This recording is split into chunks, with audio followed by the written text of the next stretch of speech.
আপনারা যখনই দেখবেন যে আপনাদের ডেলি ট্র্যাকিংয়ের কোনো কাজ হচ্ছে না এবং নেটওয়ার্ক ঘুরতে থাকছে, তখন কিন্তু আপনারা একটু ওয়েট করে যাবেন এবং এই যে রিফ্রেশ বাটন আছে সেই রিফ্রেশ বাটনে আপনাদেরকে ক্লিক করতে হবে। এখানে দেখতে পাচ্ছেন যে ফটো তোলা আছে, তারপরেও কিন্তু ক্যাপচার দেখাচ্ছে না এবং অ্যাটেন্ডেন্স, মর্নিং স্ন্যাক্স সবগুলোই কিন্তু এখানে লাল হয়ে আছে।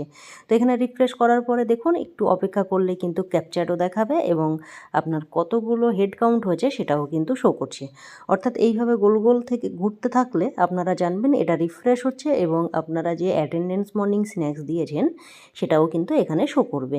তো আপনারা এখানে অপেক্ষা করে যাবেন। অনেক ওয়ার্কার দিদিরা রয়েছেন এই এইচসিএম যখনই দিতে যাচ্ছেন পেজ কিন্তু সাদা থাকছে, তো আপনারা তখন পেজ সাদা থাকলে অবশ্যই আপনারা লগ আউট করবেন। লগ আউট করেই আপনারা লগ ইন করবেন, দেখবেন আপনাদের এই সমস্যার কিন্তু সমাধান হয়ে যাবে।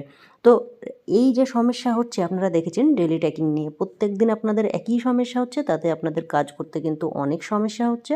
তো এইরকম সমস্যা হলে অবশ্যই আপনাদের যে কাজটি করতে হবে বারবার রিফ্রেশ করতে হবে। তো আপনারা রোজ রিফ্রেশ করবেন এবং কাজ হয়ে গেলে আপনারা অবশ্যই একবার লগ আউট করে দেখে নেবেন। লগ আউট করে যখনই লগ আউট করবেন আপনারা এটাও একটু ফলো করবেন। আপনাদের ভিউ অ্যাক্টিভিটি লিস্ট যদি শো করে সেখানে আপনারা স্টার্ট বাটনে ক্লিক করবেন। এখানে স্টার্ট বাটন থাকে, সেখানে ক্লিক করে আপনারা কিন্তু পেন্ডিং অ্যাক্টিভিটি যেন না থাকে সেই রকমভাবেই আপনারা কিন্তু কাজগুলো করবেন।